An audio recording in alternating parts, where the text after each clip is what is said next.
سردار دورسون ضربه رو میزنه با میگیره. یه بار دیگه فرصت. سردار دورسون توپو نمیتونه گلش کنه. الان همه میگن آقا این چه تصمیمی بود گرفتی؟ چرا پنالتی رو به سردار دادی؟ ببینیم نظر داور چیه. میخواد پنالتی رو تکرار کنه. نظر چیه؟ آره میخواد تکرار کنه پنالتی رو. پنالتی تکرار خواهد شد. یک کنانی ضربه رو میزنه و گل برای پرسپولیس. نتیجه 1-0 میشه. حالا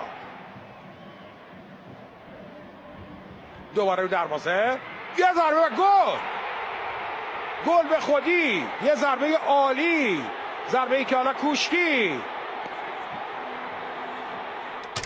رفتن الان تو آفسایدن، ولی خب بلافاصله برمیگردن. یه فرصت و گل توی دروازه. یه پاس طلایی از سروش رفیعی و علی پور. سردار دورسون ضربه رو میزنه با میگیره. یه بار دیگه فرصت. سردار دورسون توپو نمیتونه گلش کنه. الان همه میگن آقا این چه تصمیمی بود گرفتی؟ چرا پنالتی رو به سردار دادی؟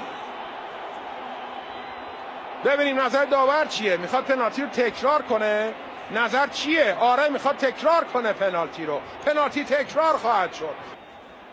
یک کنانی ضربه رو میزنه و گل برای پرسپولیس. نتیجه 1-0 میشه. حالا دوباره رو دروازه یه ضربه و گل به خودی. یه ضربه عالی، ضربه ای که حالا کوشکی